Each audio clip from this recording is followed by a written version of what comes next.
Hello, our friends. Hello there, welcome back. Welcome back. Heart's Home family, EEARTS family, Evolutionary Energy Arts family. Oh boy, guys. Fun times we are in. Are these not fun times? And we are rolling. Just want to make sure. So, one of the things we talk about is remote viewing. Cindy, again, is an amazing channeler. And she could channel full trance. She could channel, and in full trance, she basically goes elsewhere. Her consciousness withdraws from the body. Another consciousness comes into the body. There is a gatekeeper. There's actually more than one gatekeeper. Protectors, so that nothing of lower vibration can jump in. And the other way that she channels is basically partially in, partially out. And, that's actually what she's been doing mostly lately.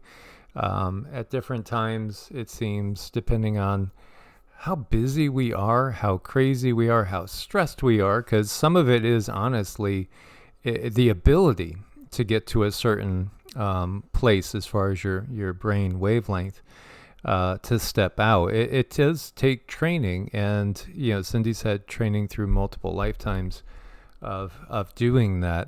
And another thing you can do is remote view, and Cindy has remote viewed many things, and me as well, though I trust her more. But we do perceive things in different ways, and there are things that's tougher for her to perceive and easier for me to perceive, and vice versa.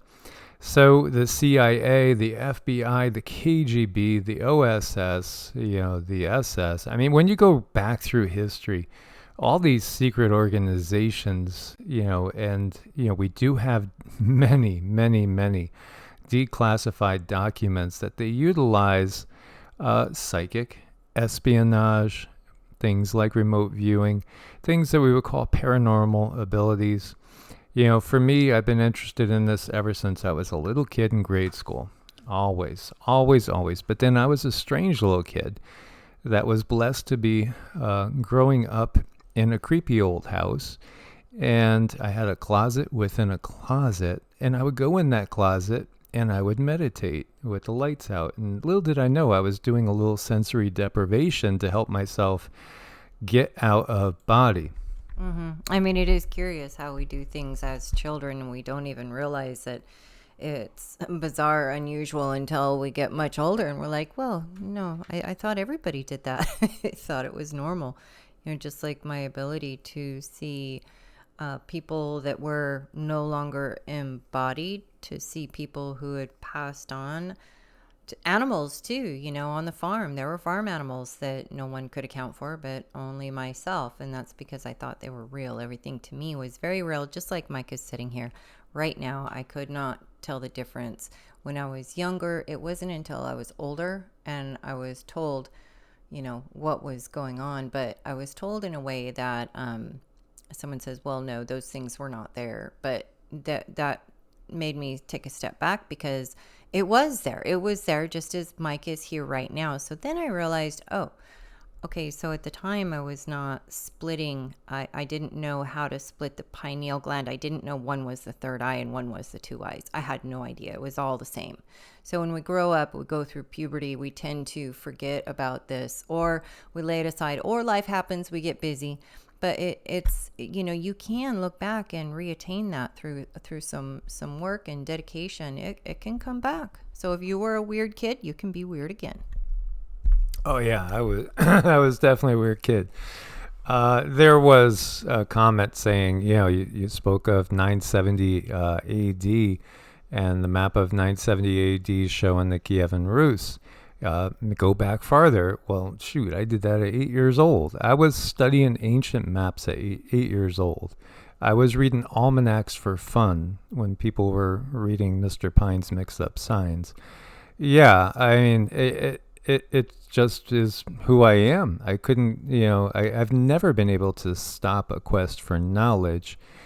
And I've just been an information aholic, so to speak, ever since my youngest age. As I've shared with you guys, when my brother died and I was 5 years old, I remember grabbing a Bible and a Catholic missal and giving it to the 8-year-old kid that could read some and having her read to me, my next door neighbor, until I got to the point where I could read. And then I read the Bible at 11, cover to cover, made it a point. I'm going to read it all the way through, did it again several times, actually hand copied many of the Old Testament books to put them to memory. So I literally translated them myself, wrote them down to commit it to memory.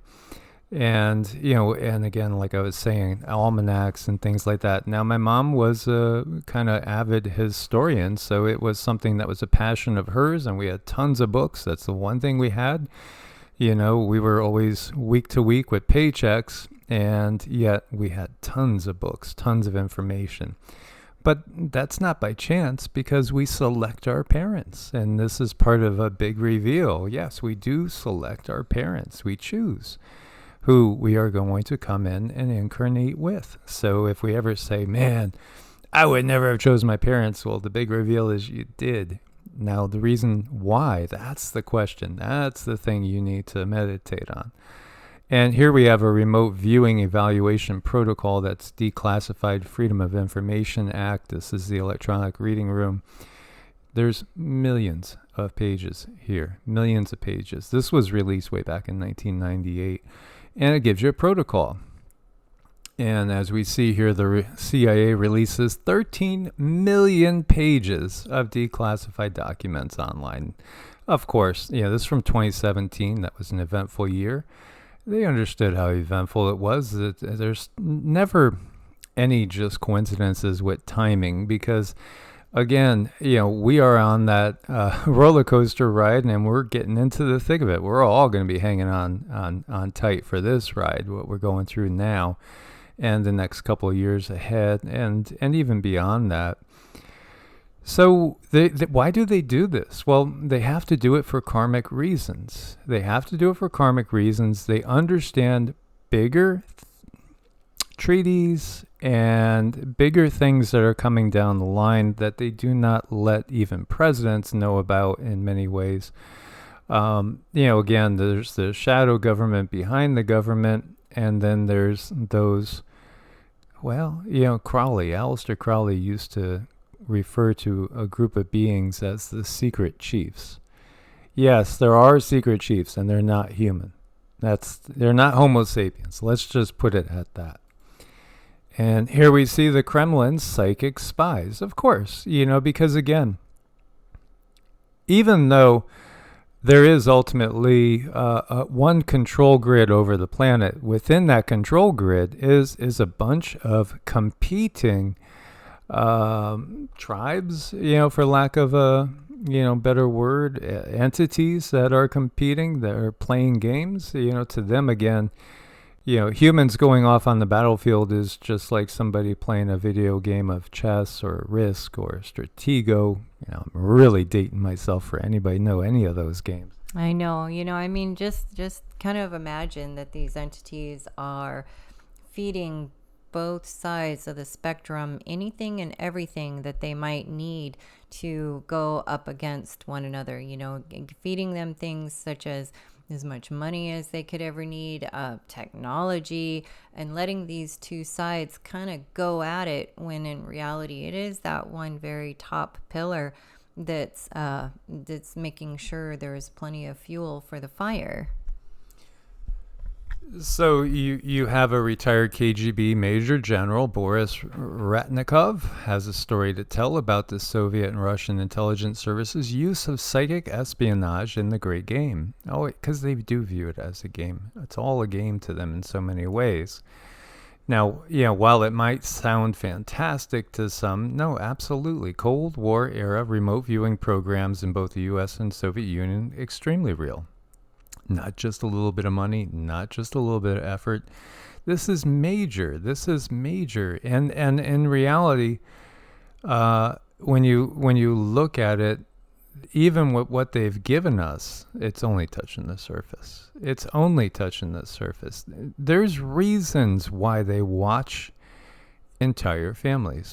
Now, it's one thing that hits you, and it hit me, probably 45, 50 years ago, that when you look at the abduction phenomenon, it seems to run in families, in bloodlines, and it's not just one. It's not just people of one origin.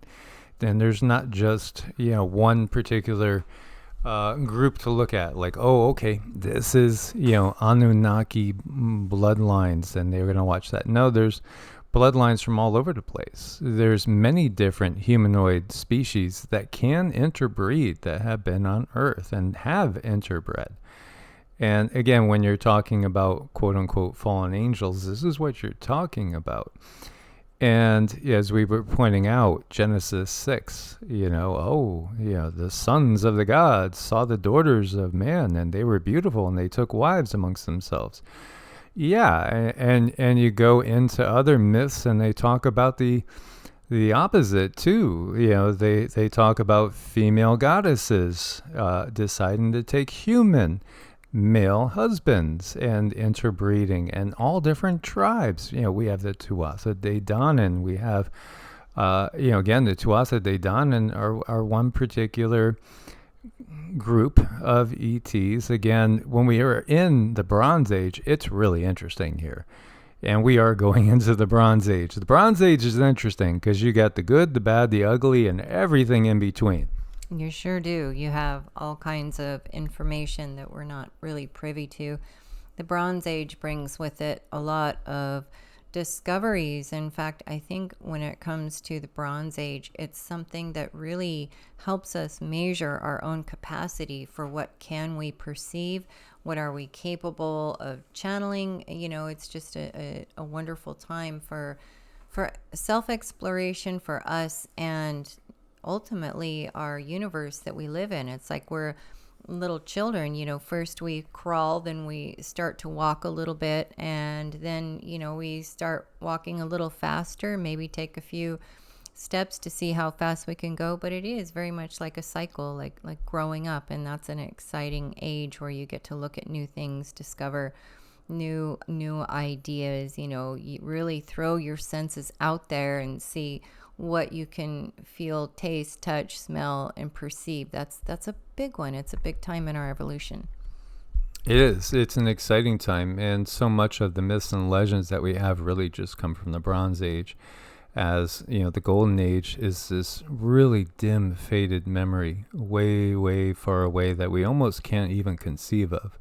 An age of complete love and brotherhood and peace, and we can't really, it's so far away. It feels so distant, yet we might have a little taste of that and saying, man, that heaven on earth. Because in reality, again, when we talk about even 4D has areas that we could literally equate to hell. And, in some ways we got our toes in that right now. And then there's other areas that are, let's say they're more like free exploration zones that are not going to be necessarily heavenly.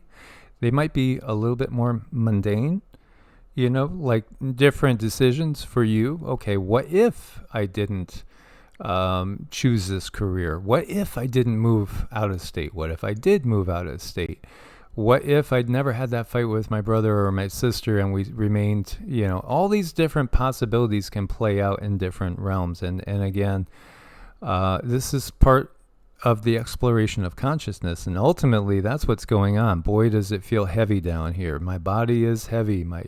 It's just a 3D experience. It's a very heavy, dense experience. The reality is we're consciousness. And our normal reality is much more akin to being exceedingly fluid.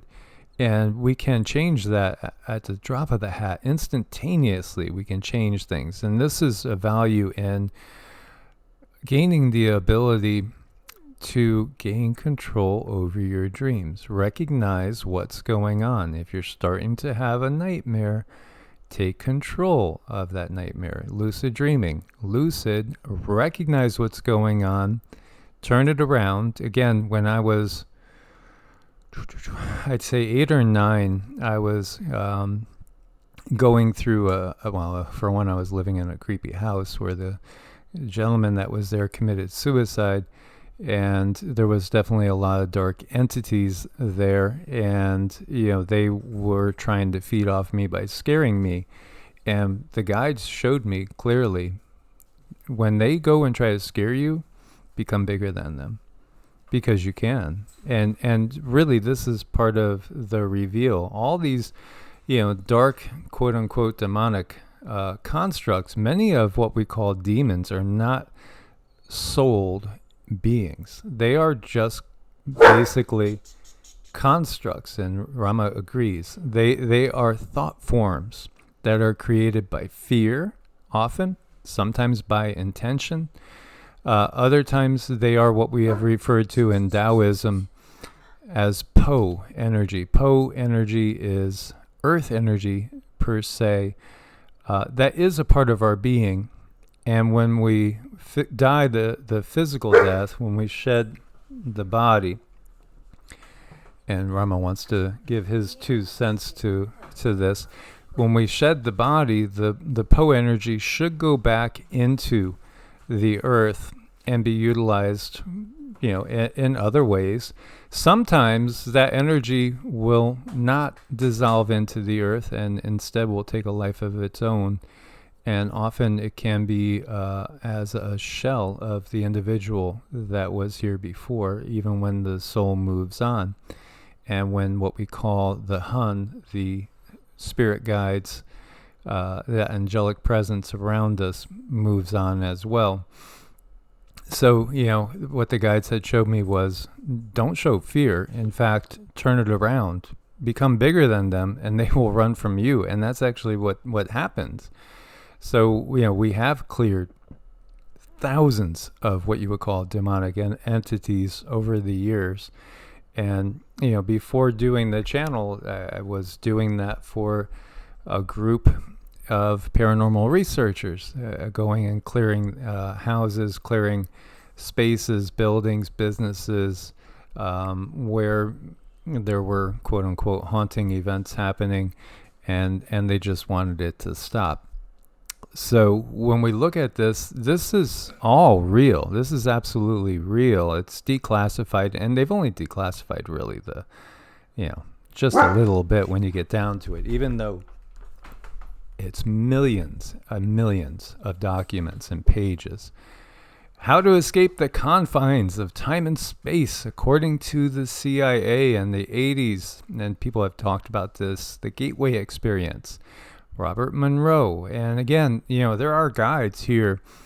You can go on through and try for yourself. And I tried, back in the 80s, I was doing this technique. And the reality is, it'll come to you when you're ready. The good part is that right now, so much more is possible right now than it was. Because we are rapidly changing. Oh my gosh, I had to work so hard to experience certain things, way back in the day. And now I could feel things that I never knew were possible. I could come to places that I never, dreamt I could come to. And so, these are things we can all do. So, this goes back to when I graduated high school back in 1983. It was a classified CIA report on a technique called the Gateway Experience, which is a training system designed to focus brainwave output to alter consciousness and ultimately escape the restrictions of space and time. So, yeah, again, I'll give you all the links. You could go in deeper. But, again, I was a weird kid. Here I was, a 14, 15-year-old kid. What was I doing? I was making the bath exactly the temperature of the air. I was blocking out all the light from the bathroom, and I was getting in there with my ears submerged, just my nose above the water, in order to create my own little sensory deprivation tank. This is, how weird I've always been. Mm-hmm. I mean, you just kind of, when you're younger, you follow these instincts, and as long as you're not being told how to do things or why to do things, you're really reading your DNA. And our brains are so very, very different. Like if you take somebody with a semi-normal brain and you look at someone with a dyslexic brain, and if you were to see them right in front of you, they are completely different. It's like, I think we're given the idea that everyone's brain is just basically the same, and they're not. If you have a dyslexic brain like I do, and I really thought it was a curse because I did so horrible in school, but the thing is you learn so much through all the different densities. If you're learning just in the 3D, you have to engage all of those senses. So we're very much made to engage all of our senses and understand things in a completely different way. But in school, they treat us exactly the same. So it really makes it difficult for those who think and understand and learn. You'll think you're misplaced, or you think you're not smart, or you're going to think that you're doing something wrong. And that can really play on the psyche, and you tend to lose your way until, you make that round and you think, there's nothing wrong with me. I'm just different, and I'm going to embrace this, and I'm going to learn how to use it the way it was supposed to be used.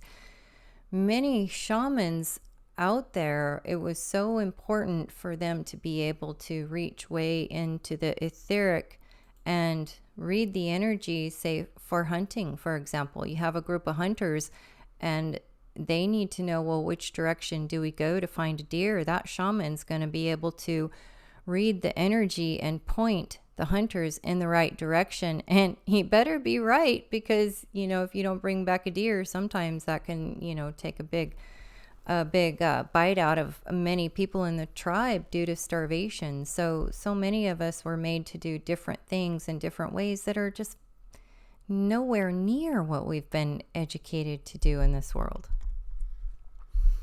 Yeah, absolutely. It's, the sky's the limit, truly, in this coming age. This coming age is going to be a fun one.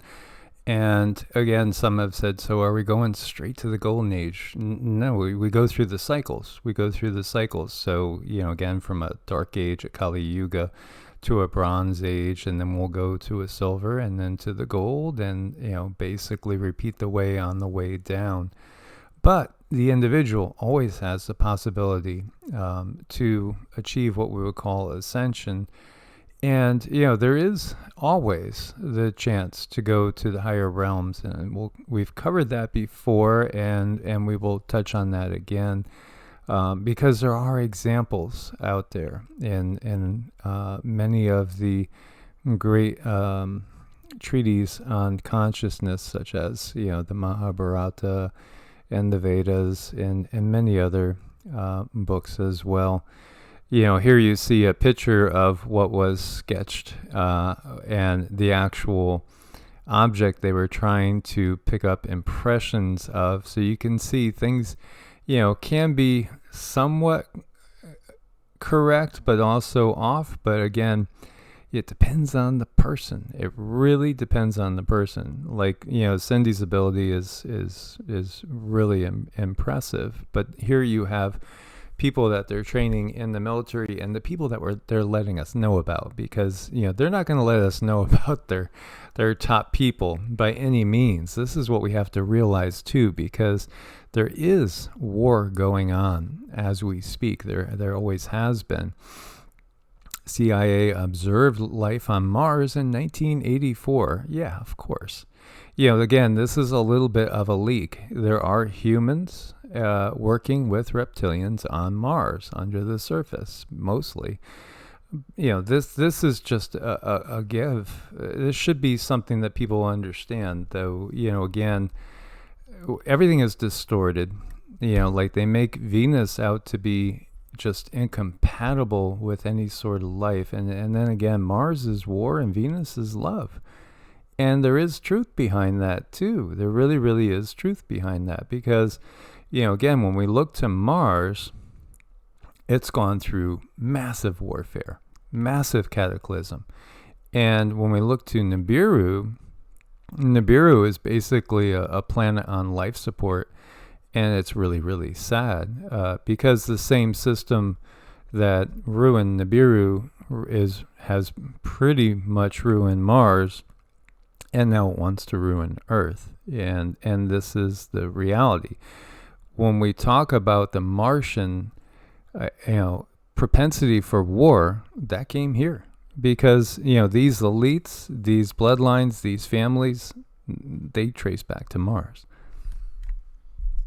And they're not nice at all. They're very mean. They're, to me, I mean, I find that the idea of the things that they put out there to control insects, or things they put out there to grow our food, in a very controlled kind of way without anything having any seeds so it can't reproduce. I mean, they just want to control everything, and they have all the money they could possibly need, but they crave control. And what brings about control is food. If you can control the food supply, you're going to control people. And if there's X amount of people that are going to go along with it, and this is going to give them their power that they need to control and lasso and harness the energy that they need to keep going. And we all are kind of faced with a decision if we want to go, which direction do you want to go? Do you want to remain organic, or is it going to be the convenience of going with the other ideas, which is going to put you under the control grid? We have decisions to make right now. We always do. And these are critical times. So when we look at this and we see declassified documents shows the CIA remote viewing the Galactic Federation headquarters. Now the big reveal, yes, because, we are controlled by the dark side. If we want to use a Star Wars analogy, yeah, we're under the evil empire. And so whether they're CIA, FBI, they're OSS, they're SS, they're KGB, they're all working for the evil empire. They are working for, again, the Ijiji, climbing up that ladder, the Anunnaki, climbing up the ladder, the Draco Draconian, and then ultimately the AI that enslaved the Draco. The Draco created the AI enslaved them. And it uses everybody that it gets under its power to be literally, batteries, energy source. It really is truly very much like the Matrix, Terminator, Star Wars, all wrapped up into one. Mm-hmm. You know what I mean? The Galactic Federation headquarters, I'm sure they got a lot of really curious information there.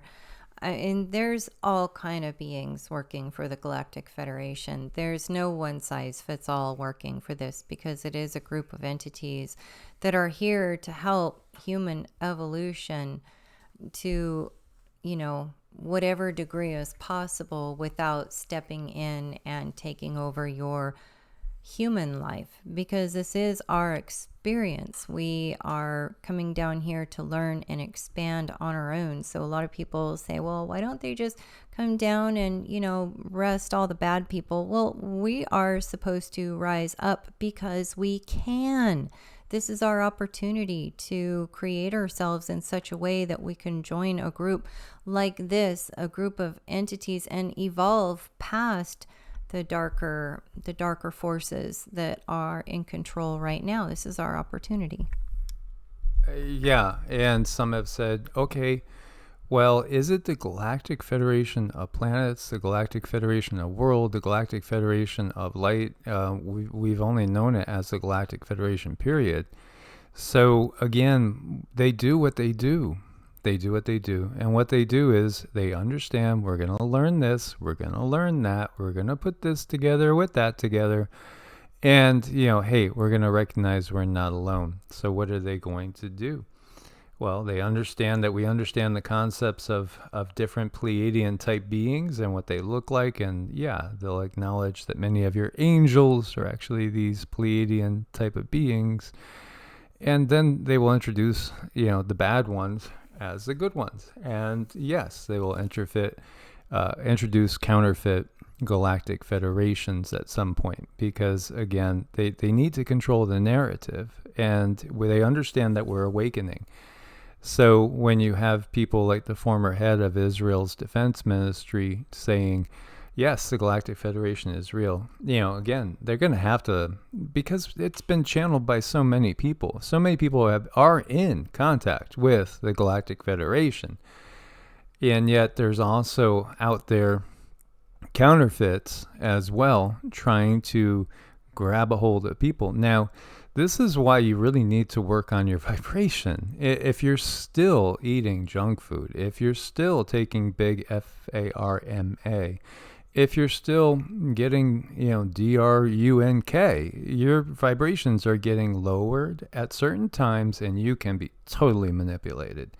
You can be controlled, and you won't know that bad is good and good is bad. You won't know. You're just going to be confused. You won't be able to perceive. This is why, alcohol is not illegal. This is why all these scripts are not illegal. Because they get your mind, they get your brain, they bring you into a certain frequency range, which they can manipulate, and they could thus control you. They could keep you from going into those higher echelons. And yeah, even as I've shared with you guys, since a very young age, I've been meditating and stuff. Absolutely. I used to absolutely love a glass of wine before bed, or a beer or something. But now in these times, I don't touch it at all. And I've never really ever had any sort of dependence on FARMA ever. And in fact, would always wait to the last second before taking aspirin. And, really, headaches and things of the like are one of the easiest things to get rid of with energy work. We can usually get rid of those no problem with running energy.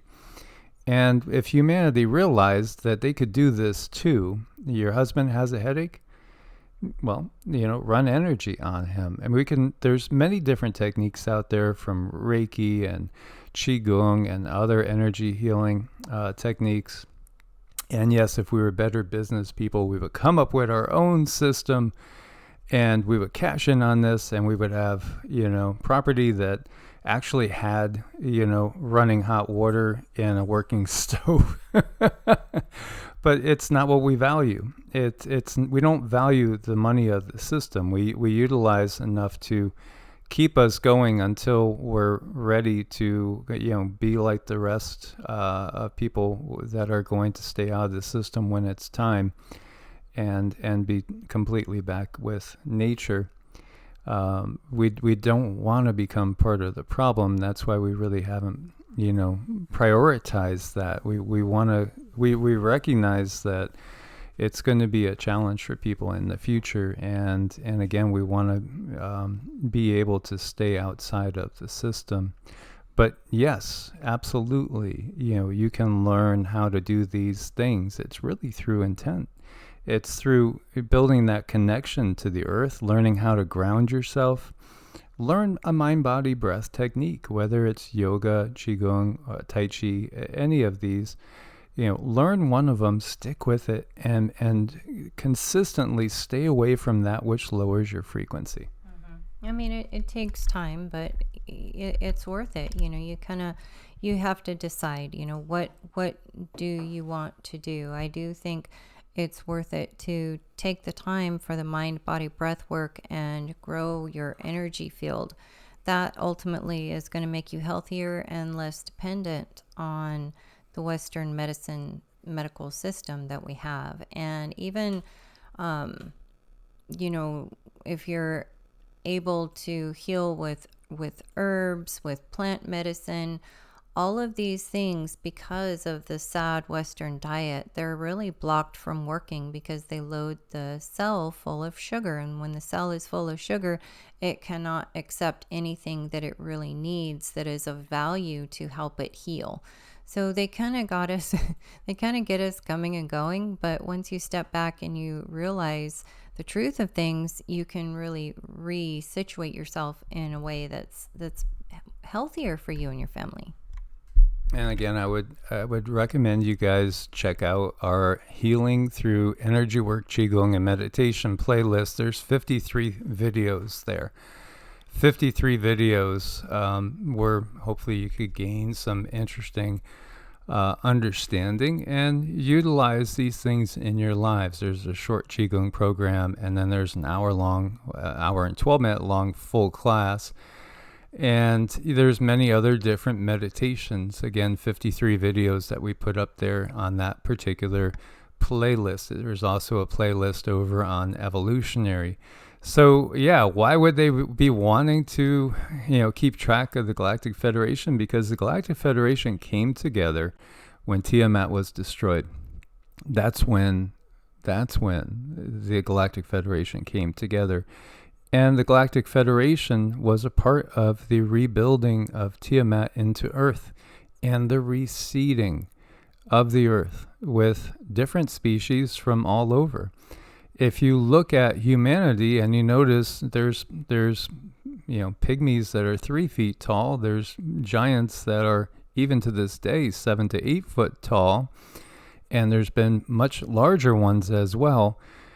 Part of this is simply because we come from many different places, many different star systems. The humanoid species is one that is abundant out there. But again, many humans, coincidentally, not really coincidentally, but are migrants. And when we see migrant situation the way it is, the immigrant situation, it's reflected in the Earth, what's going on out there in the stars with other planets. Mm-hmm. And as above, so below. It's going on kind of everywhere. Except for in the 3D realm, it's really being utilized for other reasons, not such a natural blending of energies right now. No, and Atlantis, again, was a civilization that was made up of many different people from many different places, and that was common knowledge. Common knowledge. It's only in the Dark Age that we've been taught by the controllers that we're alone and that there's nobody else out there. It's only something that could be pulled off in a Dark Age. In all the other ages, we know firsthand. No, you don't have to believe anything because you see and you experience beings from elsewhere on a regular basis. We all do. And some have always understood that, even through the darkest of the Dark Age. So guys, thank you for your support on Ko-Fi and Patreon. We couldn't do it without your guys' support in both of those places. If you need to reach out for an appointment, it's evolutionaryenergyarts@gmail.com. There are links on every single video. Much love, God bless, and namaste. Namaste.